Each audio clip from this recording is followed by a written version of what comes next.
Wesley Hunt is a Republican running for the Texas 7th District, which is one of their energy districts. He's running against Lizzie Fletcher, a current Democrat. So he went on the Joe Rogan show, and obviously he talked about the Green New Deal and attacked some of the driving notions behind it and the deal itself. So a majority of what he said was a mix between Fox News type propaganda and just utter fiction on climate science, really. So I wanted to show you a few clips. I have them lined up of him on the JRE and be debunking them as we go along. The link to the podcast and the clip they posted is in the description below. Let's go ahead and begin. The Joe Rogan Experience. I'm also not a big fan of the government saying when an industry is supposed to end. Yes. I'm a big fan of the government empowering the private sector to innovate to get to the next, affordable, renewable source that's going to happen. It's my opinion if Jeff Bezos doesn't get there first, the first trillionaire, in my opinion, who's already born, is going to be the person that comes up with an abundant renewable source for the future that everyone can afford. Okay, so there's a few things to go over from that clip. First of all, it seems like Wesley is one of those believers in the magic of the market, where if a problem comes along, especially one with the magnitude of climate change, then this magic trillionaire will show up and fix everything with money. It's not like when, a little thing called coronavirus hit, then capitalism failed the majority of the population. It's not like that happened or anything. But by his own philosophy, he's not okay with the government telling an industry when to end. Let's just put aside the fact that some of these industries are literally causing the destruction of our own planet. Let's just put that big fact to the side real quick. So, by his own logic, again, if he's not okay with the government telling an industry when it can end, I guess that Wesley Hunt is opposed to the act prohibiting the importation of slaves of 1807, which was federal law that banned all new slaves to be imported into the U.S. That was the federal government ending the slave trade industry in the U.S., which was a pretty major industry at the time. I guess that he would be okay with all new slaves being imported as long as there was a market demand for it, because the government can't tell an industry when to end or anything. The government doesn't shouldn't be doing that or anything. The government getting in on business. I'm pretty sure, obviously, if you asked him his stances on that, it would pretty quickly flip, and it would, oh well, that was back then, and this is now, and all industries now are good and moral, and they're fine. But I haven't been able to find any of his stances on like the legalization of marijuana or anything. But he's a pretty run-of-the-mill conservative, supported by people like Dan Crenshaw or Ted Cruz. So I'm pretty sure I'm not 100%. I don't think anyone's asked him, but I'm pretty sure he's against legalization of marijuana, which would be the government telling the cannabis industry that they cannot exist. I mean, we can play this game all day of this free market fantasy that he seems to love, but it's just not real. Um, so that's just to debunk the free market BS part of it. Let's move on to what he thinks about the Green New Deal. I I get the Green New Deal and the tenets of it, what they're trying to do, but what's not addressed in that is global warming, and the operative word being global. If we don't get India and China and Russia and Africa and South America to reduce their carbon footprint with us, you can literally destroy the oil and gas industry here in the US at no gain to the globe. That doesn't make sense to me. That is such an important point.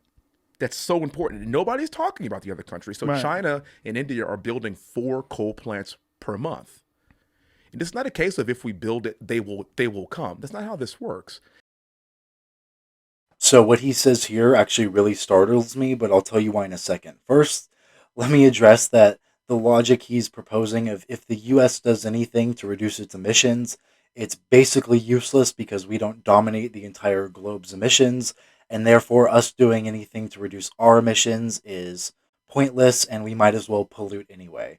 Yeah, so let me show you emission data from 2018 by country real quick. As you can see, the US CO2 emissions alone counts for 15% of the globe's emissions. America is the second largest polluter of carbon at above 5 gigatons per year, placing second only to China, which, might I remind everyone, America's consumer-based economy is dependent on production of our goods in China. Now, how about we adjust that for population? Since yes, China does account for almost double the carbon emission that the US does, but they also have a population 4 times larger than ours. So when we adjust for per capita, the US becomes the biggest polluter of carbon out of all large countries, such as China, Russia, or India. The only countries that outrank the US are Saudi Arabia, Kazakhstan, and Australia.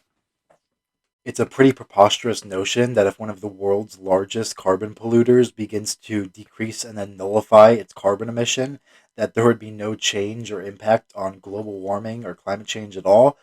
The part of what he says that really startles me is when he begins talking about the global aspect behind global warming and how no one's really talking about the global aspect. And he, says if we don't get these countries to reduce their emissions with us. And then Joe goes on to note that's such an important point. No one's talking about that. And they go, yeah, yeah, that's so important. No one's talking about that, which makes you think, wow, no one is talking about that. I mean, the idea of a global cooperative of nations coming together to pool potential power, resources, and knowledge, all to fight the common goal of climate change. I mean, like, I can't believe no one's done that or even taken steps in that direction. Wow. Oh, wait a minute. It was actually that international partnership has been set up before.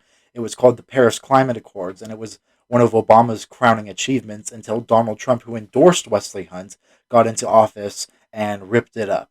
I wonder if Wesley believes that Donald Trump shouldn't have done that. I wonder if he supports America re-entering into the Paris Climate Accords. Wow, wouldn't that be great? Or could he mean something else by it? Could he mean something else completely? This next clip will really reveal what he might mean.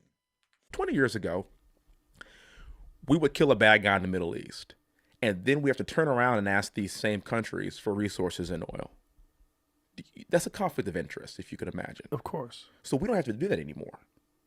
So when we kill Qasem Soleimani outside of Baghdad airport, who was a bad guy responsible for actually killing some West Point graduates actually in Iraq, we don't have to ask them for oil. So this is an issue where we have to marry economics, innovation, and of course, make sure that we are good stewards of this earth. Right. But right now, there's roughly 1 billion, with a B, roughly 1 billion light trucks and vehicles in the world today that are gas powered. And over the course of the next 20 years, the world is going to add another billion vehicles. And of that billion, 750 million of them are going to be gas powered. Again, it's not a California problem. It's a global issue that we have to take a look at. Realize how his view of America's involvement in the Middle East between doing illegal wars, coups in other countries, assassinating foreign leaders, and stealing a country's natural resources, and any other illicit activities that the CIA and US intelligence agencies have done over there, he perceives that as America killing a bad guy and asking for its oil. This reveals his war hawkish stance towards foreign policy and connects prior to what he was saying about if we don't get these countries to reduce with us. Well, he would leverage the military and essentially try to police other countries into doing that. So the part where he says it's not a California problem, it's a global problem really frustrates me because this is a new rhetorical trick I've noticed Republicans playing with climate change. They'll acknowledge that climate change is a problem, but they'll say any solution or approach to solving it is inherently wrong because it doesn't tackle the entire thing. Even though earlier he said he's for a joining of the economic with environmental concerns to fight climate change, which is exactly what California's electric vehicle law is, which is what they're talking about. Might I remind everyone, California has the world's sixth largest marketplace on its own. So, what the California electric vehicle law is essentially saying to the car companies and anyone else associated in the industry is that you have by 2035, if you want to have access to this massive market and demand for cars, you have until 2035 to transition off of gas powered cars and into electric vehicles. I mean, if this was purely an environmental concern, this would have been done immediately by 2020, but it's not. That's why it's a 15-year period that it'll take. Let's play the same argument for his, let's do the same thing for his whole global argument. So America is the world's largest economy. It has the world's most traded markets, and it's one of the most powerful currencies in the world. The basic idea that if America nullified and severely decreased its carbon and oil oil and gas demand by 2030 or 2035, that it wouldn't have a huge impact on the global economy is just nonsense. Now, let's. What is the Green New Deal? Can you lay that out for us? Like, Yes. what are they looking to do? Tenets of the Green New Deal, one big thing that Joe Biden talks about and what Bernie Sanders was talking about as well is being carbon neutral by 2035, which effectively is an end to the oil and gas industry in the United States. That's one tenet of it. Another one is fracking bans. And again, as I just articulated, this is the very technology that's actually reducing our carbon footprint. Also, just more restrictions on oil and gas companies to be able to drill and find resources as well.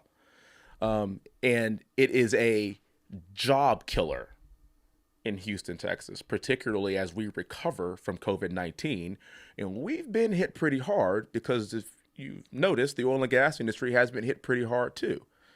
He also talks a lot about how, since America is currently dependent on oil gas from things ranging from our energy grid to the military, and then he says the Green New Deal is not a thought out plan, that it's just going to flick a switch, and all of a sudden we're going to be open to attack, and everything's going to go to crap. We're going to lose so many jobs, and we're just not going to have energy. But what he fails to do is be honest when Joe asks him, so what is the Green New Deal?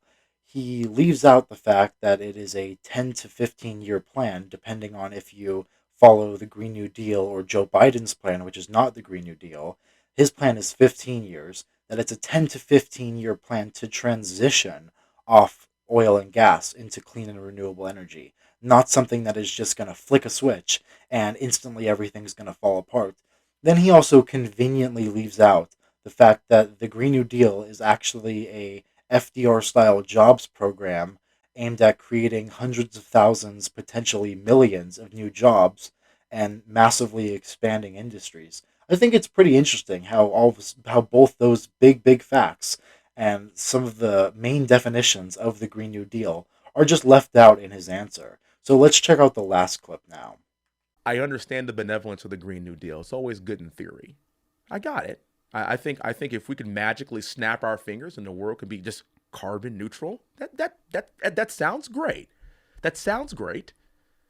But that's not how this works. We are always about progression. This country is always about innovation and progression. We've been doing this for generations.